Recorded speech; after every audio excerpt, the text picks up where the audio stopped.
नमस्कार दोस्तों। वट सावित्री व्रत हिंदू धर्म में विशेष महत्व रखता है। इस दिन हर सुहागिन महिलाएं पति की लंबी उम्र, तरक्की व सफलता के लिए पूजा पाठ करती हैं। ईश्वर से सुहाग की रक्षा की कामना करते हुए महिलाएं कई उपवास भी रखती हैं। उन्हीं में से एक है वट सावित्री व्रत। सुहागिन महिलाओं के लिए यह व्रत बेहद ही खास होता है। इस दिन महिलाएं पूरे विधि विधान से पूजा करते हुए सभी नियमों का विधि विधान से पालन करती हैं। इस दौरान कुछ महिलाएं निर्जला उपवास रखती हैं। व्रत रखने के साथ साथ सुहागिनें वट वृक्ष यानी बरगद के पेड़ की भी नियम अनुसार पूजा करती है। माना जाता है कि वट वृक्ष की पूजा करने से पति की लंबी आयु और जीवन में सुख समृद्धि बनी रहती है। धार्मिक मान्यताओं के अनुसार इसमें ब्रह्मा, विष्णु और महेश तीनों देवों का वास होता है। इसलिए व्रत रखने वाली महिलाओं को तीनों देवताओं का आशीर्वाद प्राप्त होता है। वट सावित्री का व्रत करवा चौथ की भांति ही देश में बहुत धूमधाम से मनाया जाता है। साथ ही साथ जो भी शनि भक्त होते हैं उनके लिए विशेष दिन होता है, क्योंकि शनि जयंती को भी इसी दिन मनाया जाता है। पूर्णिमा तिथि को ही जेठ माह का समापन होता है और जेठ का महीना अपने आप में बहुत सारे खास पर्व लेकर के आता है। इस माह में ही निर्जला एकादशी, गंगा, दशहरा, वट सावित्री की पूजा, शनि जयंती जैसे महान पर्व व्रत मनाए जाते हैं। इस दिन विशेष प्रकार से वट वृक्ष के पूजन करने का विधान है। वट के वृक्ष के पास बैठकर के पूरे विधि विधान के साथ इस दिन पूजन किया जाता है। इस दिन सत्यवान और सावित्री का पूजन किया जाता है। अमावस्या को वट के समीप बैठकर के बांस के एक पात्र में सप्त धान भरकर उसे 2 वस्त्रों से ढक करके और दूसरे पात्र में स्वर्ण की ब्रह्म सावित्री तथा सत्यवान सावित्री मूर्तियां स्थापित करके सुगंध, अक्षत आदि से पूजन करके तत्पश्चात वट वृक्ष में कच्चा सूत लपेटकर उसका यथाविधि पूजन करके इस दिन वट वृक्ष की 7 बार परिक्रमा की जाती है। तो आज की वीडियो में हम जानेंगे कि वर्ष 2025 में वट सावित्री का व्रत कब किया जाएगा। आज हम आपका कंफ्यूजन दूर करेंगे कि वट सावित्री व्रत किस दिन रखा जाएगा, 26 मई या 27 मई। लेकिन वीडियो को पूरा देखिएगा, तभी आपकी कंफ्यूजन दूर होगी, क्योंकि आधा अधूरा ज्ञान हमेशा हानिकारक होता है। तो आज की वीडियो में हम जानेंगे कि वट सावित्री व्रत इतना महत्वपूर्ण क्यों है। शुभ मुहूर्त, पूजा का शुभ समय क्या है, राहु काल का समय क्या है, वट सावित्री व्रत की पूजा कैसे करें और किन बातों का ध्यान रखें, व्रत का पारण कैसे करेंगे और किस चीज से करें, इस दिन क्या करना चाहिए, क्या नहीं करना चाहिए। तो आइए जानते हैं सारी बातें आज की इस वीडियो में। तो आप अंत तक वीडियो में बने रहें। नमस्कार दोस्तों, स्वागत है आप सभी का एक बार फिर से आपके पसंदीदा चैनल में। दोस्तों, वट सावित्री व्रत का दिन आने में बस कुछ दिन ही शेष रह गए हैं और जेठ माह की अमावस्या तिथि जब भी आती है तो सभी सुहागिन अपने पति की लंबी आयु और संतान के उज्जवल भविष्य के लिए वट सावित्री का व्रत रखती है, पूजा अर्चना करती है। जेठ माह के कृष्ण पक्ष की त्रयोदशी से लेकर कई महिलाएं अमावस को मानती हैं और कहीं कहीं पर हमारे देश में 2 मत है वट सावित्री के बारे में। स्कंद पुराण और भविष्य उत्तर पुराण में जेठ माह के शुक्ल पक्ष की पूर्णिमा को इस व्रत को करने का विधान बताया गया है। वट सावित्री का व्रत सौभाग्य को देने वाला है, संतान की प्राप्ति में सहायता देने वाला व्रत है। ये बेहद ही महत्वपूर्ण व्रत है, क्योंकि इस व्रत को कोई भी कर सकता है। कुछ लोगों का यह प्रश्न होता है कि कुंवारी लड़कियां करें या नहीं, हमारे पति नहीं, विधवा है तो हम करें या ना करें। हर कोई इस व्रत को कर सकता है। हर स्त्री, लड़कियां हो, विवाहिता हो, सुपुत्र हो, विधवा हो, सभी स्त्रियां उतने ही चाव से इस व्रत को कर सकती हैं, क्योंकि यह सौभाग्यवर्धक है। विशेष रूप से करवा चौथ की ही भांति इस दिन बहुत ही जोर शोर से पूजन और पति की लंबी आयु के लिए, दीर्घायु के लिए व्रत और पूजन किया जाता है और अखंड सुहाग की सभी स्त्रियां कामना करती हैं। इस दिन महिलाएं बरगद के वृक्ष की पूजा करके देवी सावित्री के त्याग, पति प्रेम और पतिव्रत धर्म का स्मरण करती हैं। वट वृक्ष का अपने आप में बहुत महत्व होता है। कहते हैं कि वट के वृक्ष में सावित्री ने अपने पति सत्यवान के मृत शरीर को अपनी जटाओं के घेरे में सुरक्षित रखा, ताकि जंगली जानवर उसके शरीर को नुकसान न पहुंचा सके। और शास्त्रों में कहा गया है कि बरगद के वृक्ष के तने में भगवान विष्णु, जड़ों में ब्रह्मा, शाखाओं में भगवान शिव का वास है। और इस वृक्ष में आप देखते हैं कई सारी शाखाएं नीचे की ओर गिरी रहती हैं। इन्हें देवी सावित्री का ही रूप माना जाता है और इस वृक्ष की पूजा करने से भगवान का आशीर्वाद प्राप्त होता है, मनोकामनाएं पूर्ण होती हैं। कहा जाता है कि प्राचीन काल में मध्य प्रदेश में अश्वपति नाम के एक राजा राज्य करते थे। बहुत ही धर्मात्मा, ब्राह्मण भक्त, सत्यवादी और जितेंद्रिय थे। उन्हें हर प्रकार का सुख था, लेकिन उनके कोई संतान नहीं थी। इसलिए उन्होंने संतान प्राप्ति की कामना से 18 वर्षों तक सावित्री देवी की कठोर तपस्या की और सावित्री देवी ने उन्हें एक तेजस्विनी कन्या की प्राप्ति का वरदान दिया। राजा की बड़ी रानी के गर्भ से सुंदर कन्या ने जन्म लिया। राजा ने कन्या का नाम सावित्री रखा, पर राज्य कन्या शुक्ल पक्ष के चंद्रमा की भांति दिनों दिन बढ़ने लगी। धीरे धीरे उसने युवावस्था में प्रवेश किया और उसके रूप लावण्य को जो भी देखता उस पर मोहित हो जाता। जब राजा के विशेष प्रयास करने पर भी सावित्री के योग्य कोई और वर नहीं मिला, तो उन्होंने एक दिन सावित्री से कहा, बेटी, अब तुम विवाह के योग्य हो गई हो, इसलिए स्वयं अपने लिए योग्य वर की तलाश करो। पिता की आज्ञा स्वीकार कर सावित्री योग्य मंत्रियों के साथ स्वर्ण रथ पर बैठकर यात्रा के लिए निकली। कई दिनों तक ब्रह्म ऋषियों के तपोवन तीर्थों में भ्रमण करने के बाद वह राजमहल लौट आई। उसने पिता के साथ देवर्षि नारद को बैठे देखा। उसने दोनों के चरणों में श्रद्धा से प्रणाम किया। महाराज अश्वपति ने सावित्री से उसकी यात्रा का समाचार पूछा। सावित्री ने कहा, पिताजी, तपोवन में अपने माता पिता के साथ निवास कर रहे जुमत सिंह के पुत्र शक्तिमान सर्वथा मेरे योग्य हैं, अतः मैंने मन से उन्हीं को अपना पति चुना है। नारद जी सहसा चौंक उठे और बोले, राजन, सावित्री ने बहुत बड़ी भूल कर दी है।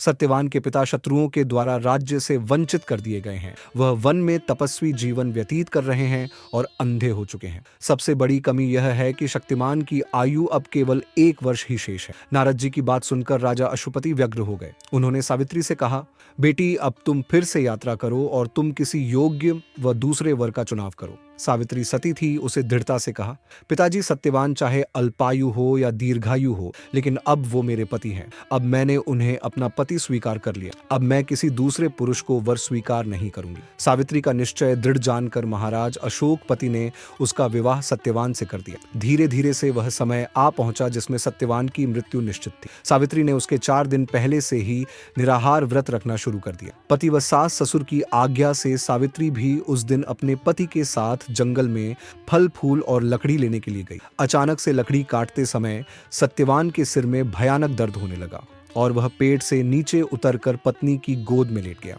सावित्री को लाल वस्त्र पहने भयंकर आकृति वाला एक पुरुष दिखाई पड़ा। साक्षात यमराज थे। उन्होंने सावित्री से कहा, तू पतिव्रता है, तेरी पति की आयु समाप्त हो गई है, मैं इसे लेने आया हूं। इतना कहकर यमराज ने सत्यवान के शरीर से सूक्ष्म जीव को निकाला और उसे लेकर के दक्षिण दिशा की ओर चल दिए। सावित्री भी उनके पीछे पीछे चल दी। उन्हें आता देखकर यमराज ने कहा है, पतिव्रता नारी पृथ्वी तक ही पत्नी अपने पति का साथ देती है, अब तुम वापस लौट जाओ।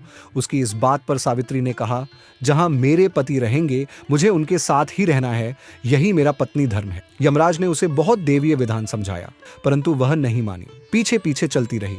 तब उसकी निष्ठा और पति परायणता को देखकर यमराज बोला, पति के प्राण तो नहीं लौटा सकता, तुम कोई और वर मांग लो। तब सावित्री बोली, मेरे सास ससुर वनवासी हैं, अंधे हैं, उन्हें आप दिव्य ज्योति प्रदान करें। यमराज ने कहा, तथास्तु, ऐसा ही होगा, अब तुम लौट जाओ। यमराज की बात सुनकर उसने कहा, भगवान, मुझे अपने पति देव के पीछे पीछे चलने में कोई परेशानी नहीं है। पति के पीछे चलना मेरा कर्तव्य है, मेरा स्त्री धर्म है। और फिर वह उनके पीछे पीछे चलने लगी। आगे आगे यमराज, पीछे पीछे सावित्री। और यह देखकर यमराज उसे गुस्से से देखकर बोले, चलो तुम एक और वर मांग लो। तब सावित्री बोली, हमारे ससुर का राज्य छिन गया है, उसे पुनः प्राप्त कर सके, साथ ही धर्म परायण बने रहे, ऐसी कृपा आप मुझ पर कीजिए। तब यमराज ने फिर कहा, तथास्तु। और सत्यवान के प्राण लेकर देखा तो फिर से सावित्री उनके पीछे पीछे चली आ रही है। तब फिर यमराज ने कहा, एक आखिरी बार कहता हूं, तुम लौट जाओ और पति के प्राणों के अलावा जो भी मांगना है मांग लो, पर इस बार एक और वर देता हूं, चुपचाप वापस लौट जाओ। तब उस पर सावित्री ने अपने को सत्यवान के 100 पुत्रों की मां बनने का वरदान मांगा। यमराज ने परेशान होकर बिना ध्यान दिए ही तथास्तु कहा और आगे चल दी। सावित्री फिर उनके पीछे पीछे चलने लगी और उसके इस कृत्य से यमराज आग बबूला हो उठे। पूछा, अब क्या हो गया? तब यमराज को क्रोधित होते देखकर सावित्री ने उन्हें दोनों हाथों से नमन करते हुए कहा, जी महाराज, आपने मुझे 100 पुत्रों की मां बनने का आशीर्वाद दे दिया, लेकिन मैं बिना पति के मां कैसे बनूंगी? इसलिए आप मुझे अपनी तीसरी वरदान को पूर्ण करने के लिए अपनी कही हुई बात को पूर्ण कीजिए। यमराज ने बोला, सावित्री, तूने तो मुझे ठग लिया। और सावित्री की बुद्धिमत्ता पूर्ण और धर्म बातें सुनकर यमराज का हृदय भी पिघल गया और सावित्री के तीनों वरदान पूर्ण होने का भी यमराज ने उसे आशीर्वाद दिया। ऐसा ही होगा। सावित्री के पतिव्रत धर्म की बात जान सत्यवान के प्राणों को अपने पास से मुक्त कर दिया और सावित्री सत्यवान के प्राणों को लेकर वट वृक्ष के नीचे पहुंची और सत्यवान जीवित होकर राम राम करके उठ बैठे। दोनों हर्षित होकर अपनी राजधानी की ओर चले और वहां देखा तो उनके माता पिता को ज्योति भी प्राप्त हो गई। इस प्रकार सावित्री सत्यवान अपने माता पिता के साथ चिरकाल तक राज सुख भोगते रहे। ऐसे सावित्री के पतिव्रत धर्म और विवेकशील होने के कारण न उन्होंने अपने पति के प्राण बचाए बल्कि समस्त परिवार का भी कल्याण किया। सास ससुर की आंखें भी अच्छी की और पुत्रवती होने का आशीर्वाद प्राप्त किया और अपने सतीत्व के बल पर पति को मृत्यु के मुख से भी छीन लिया। तो जो भी स्त्रियां वट सावित्री का व्रत करती हैं, इस कथा को सुनती है, सुनाती है, तो उनके सभी के विवाहित जीवन या जीवन साथी की आयु पर कभी भी किसी प्रकार का कोई संकट नहीं आता, और आता भी है तो टल जाता है। परिवार की सुरक्षा होती है, सारा परिवार क्लेश मुक्त होकर सुखी समृद्ध जीवन व्यतीत करता है। तो बोलिए वट सावित्री की जय। दोस्तों, वट सावित्री पूर्णिमा के दिन इसीलिए वट वृक्ष की पूजा अर्चना करने का विधान है, ताकि आप सभी की मनोकामना पूर्ण हो। और आप देखेंगे कि इस वृक्ष में बहुत सारी शाखाएं नीचे की तरफ लटकी होती हैं, जिन्हें कहा जाता है कि देवी सावित्री का यह स्वरूप है।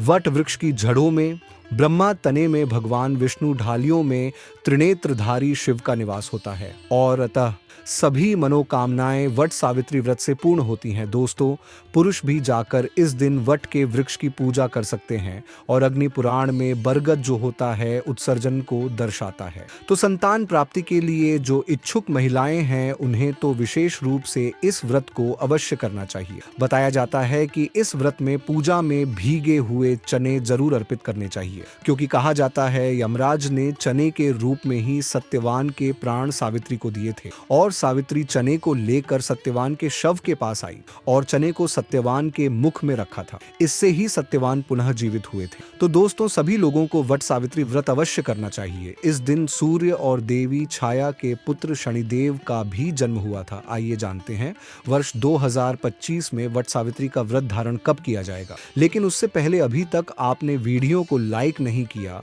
तो वीडियो को लाइक अवश्य कर लें। दोस्तों, वट सावित्री का व्रत जो कि ज्येष्ठ अमावस्या तिथि प्रारंभ होगी। शुरुआत 26 मई 2025 को दिन में 12:11 पर हो रही है।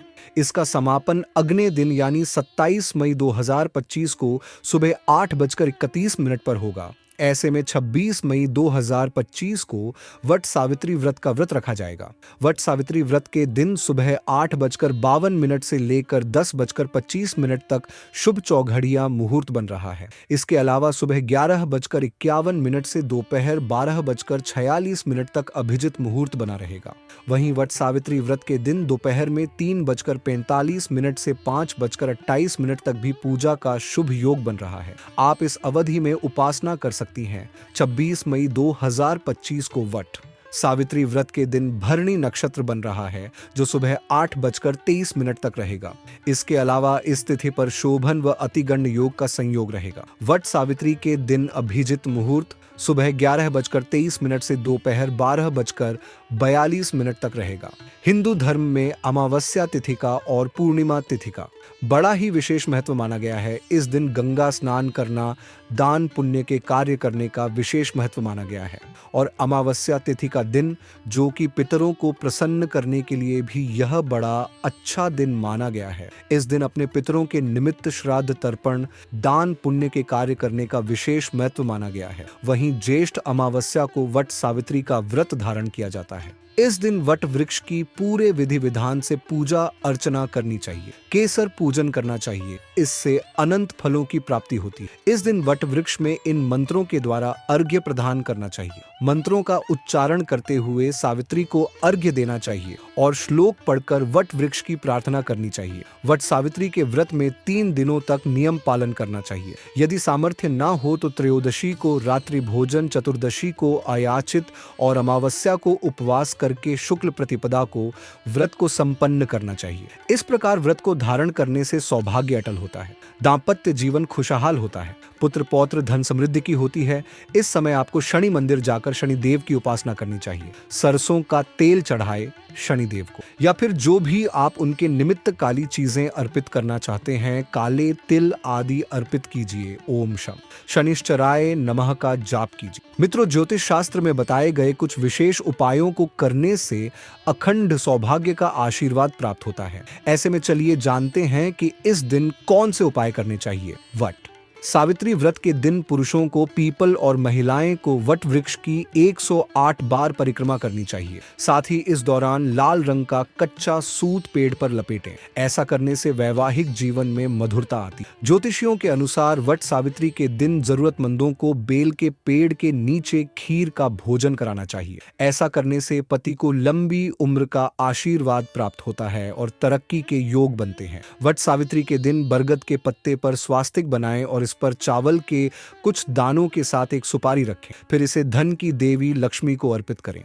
मान्यता है कि इससे घर की आर्थिक स्थिति में सुधार होता है और बरकत बनी रहती है। वट सावित्री व्रत के दिन शनिदेव के ओम श्रीम शम श्रीम शनैश्चराय नम कवाम इस मंत्र का जाप करते हुए एक मुट्ठी साबुत उड़द की दाल का दान करनी चाहिए। धार्मिक मान्यता है कि इससे सभी कार्यों में आ रही बाधाएं दूर होती हैं। वट सावित्री व्रत के दिन विधि विधान से वट वृक्ष की पूजा करें और व्रत रखें। इसके बाद शाम को चंद्रदेव को दूध से अर्घ्य देना चाहिए। ऐसी मान्यता है कि इससे जीवन में सुख शांति बनी रहती है। वट सावित्री पूजा के दिन धन की देवी मां लक्ष्मी को 11 कौड़ियां अर्पित करनी चाहिए। धार्मिक मान्यता है कि इस दिन लक्ष्मी देवी को कौड़ी चढ़ाने से पति की सफलता और धन लाभ के योग बनते हैं। तो दोस्तों, कैसी लगी आपको ये जानकारी? उम्मीद करते हैं जरूर पसंद आई होगी। धन्यवाद।